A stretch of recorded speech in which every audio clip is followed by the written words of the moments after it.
Minute papillon, là je vais direct enchaîner avec comment se passent les tournages, donc mon quotidien par rapport à la semaine du dîner presque parfait. Si vous n'avez pas vu la première partie, je vous invite à la regarder parce que vous comprendrez mieux tout simplement.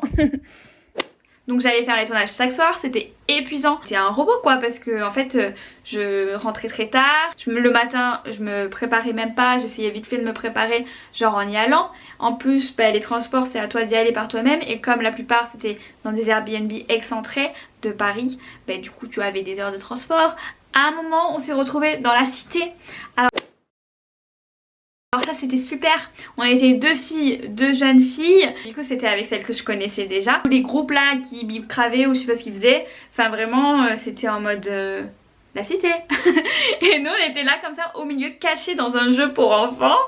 Et il y avait les mecs qui revenaient de temps en temps pour dire ça va les filles et tout, pas en mode ça va vous avez, il faisait -15 aussi, mais pas en mode ça va vous avez froid, ça va, il y a personne qui vous a parlé et tout, c'était genre pour nous surveiller. Si vous voulez, avant de rentrer on attend 100 ans dehors parce qu'ils nous font toujours galérer pour les montages, parce que oui. Ah j'ai trop de choses à dire, c'est un truc de fou. Les prises de vue, ça dure 100 ans la vie. C'est-à-dire que tu marches. Bon, après, c'est partout dans toutes les autres émissions. Hein. Tu marches comme ça. Alors, Sarah, on la refait, on remarche. Tu marches. Sarah, on la refait, vas-y, dis ton ressenti. Là, je suis hyper contente d'aller au dîner. Allez, Sarah, on la refait, hop. Là, je suis hyper contente d'aller au dîner. Allez, Sarah, on la refait. Là, je suis hyper contente d'aller au dîner. Allez, Sarah, on la refait. Là, je suis trop contente d'aller au dîner. Oups. Voilà comment ça fait. En fait ils te refont faire tellement de fois qu'à force tu sais même plus, genre t'en as marre et tu sais même plus du coup ce qui va être diffusé. En plus tu vois la dégradation parce qu'au début je suis genre trop bien et tout. Et au fil des jours de la semaine c'est la dégringolade. Tu vois que je suis en train de faner, il y a une petite fleur qui fane, mon âme est en train de s'envoler. Genre franchement ça a été une expérience mais pas comme on pouvait le penser à la télé. Genre j'ai fait de l'animation, j'ai travaillé en colonie de vacances, tu dors très peu, des fois je dormais 2-3 heures par nuit et tu dois après enchaîner à être toujours pompé up et tout. Eh bien je peux vous dire, bon là ça faisait longtemps que j'avais pas fait les colos et j'étais un peu plus vieille, mais vraiment c'était épuisant, je n'en pouvais plus. Déjà le stress, les émotions, ils te font refaire, sans que j'ai toujours des courses, sans que j'ai un Airbnb, sans que j'ai de la décoration, sans que j'ai de la vaisselle. Yeah yeah yeah. Du coup comment j'ai fait, je suis débrouillée oh putain avec mon meilleur pote entre midi et 2 au travail, sachant que mon travail est à Saint-Denis, et on avait réussi à trouver un bus qui nous a amené à Saint-Denis centre et il y avait un Action. Et à Action j'ai acheté toute ma vaisselle. Sauf que du coup on était en bus, donc on avait tout mis dans des cartons et tout. Genre limite on avait pris un caddie dans le bus, on est revenu à vente privée. Je travaillais à vente privée. Et alors le pire ça a été le soir où du coup c'était mon soir. C'était my day, je faisais que dire c'est my day. Et je rigolais encore, je sais pas comment je faisais pour avoir la force de trouver ça encore cool. Là je savais toujours pas où je dormais le soir. C'était vraiment de l'organisation à réfléchir à péter un câble. Mercredi soir je devais prévoir déjà ma valise avec tout ce que je devais mettre dedans comme vaisselle et tout, mes ustensiles de cuisine, ma bouffe que je n'avais toujours pas à ce moment là.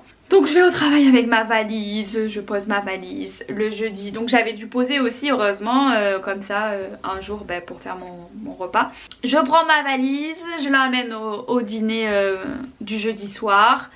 On attend encore une fois dans la cité, cette fois-ci dans un camion. Merci, nous avait mis un camion. Oui c'est pas comme vous voyez à la télé, oui c'est vraiment différent. Oui je m'attendais pas à ça parce que pour moi c'était une émission vraiment familiale. Tu te rends compte au final que c'est juste de l'image, et la cuisine ils s'en foutent complet.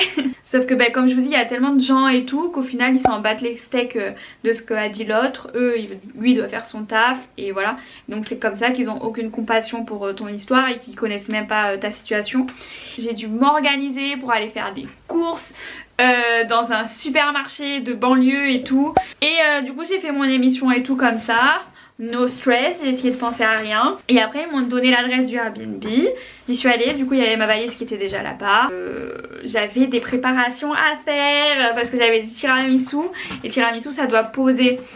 Donc je suis rentrée, je sais plus quelle heure il était, mais genre grosso modo à 4 h du matin je suis en train de faire des tiramisu dans une cuisine que je ne connaissais pas, dans un Airbnb que je ne connaissais pas, dans une ville que je ne connaissais pas parce que c'était pas dans Paris même. C'était vraiment une situation improbable et en plus je devais dormir toute seule.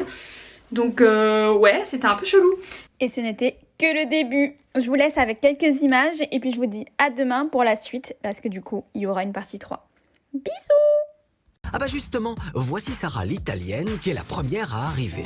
Alors, pas trop angoissée? J'ai trop hâte d'être ce soir et de voir qui va nous préparer à manger. Créer des visuels, des photomontages. Ouais. Ah, c'est génial, Ouais. super. Moi aussi, je suis dans la même. Je fais la même chose. Je suis designer de meubles. Il y a que des femmes. Bonsoir. Sarah, Javier, Ravière. enchantée, c'est une femme.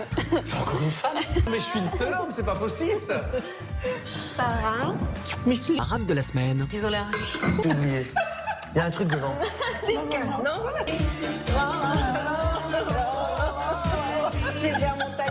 C'est ça. On va pouvoir passer enfin à la dégustation de l'apéritif qui se compose Je trouve que c'est super frais. J'adore l'avocat, donc ça tombe bien. Et la coriandre aussi. Si Sarah semble séduite, est-ce Non, mais vous me dirigez mal.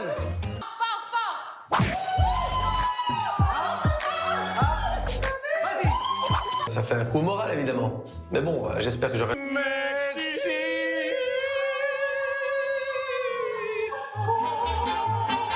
Oui, et du coup, ça vous plaît? Je trouve que le Après vos 24 printemps, on peut dire que vous êtes une experte en décryptage d'un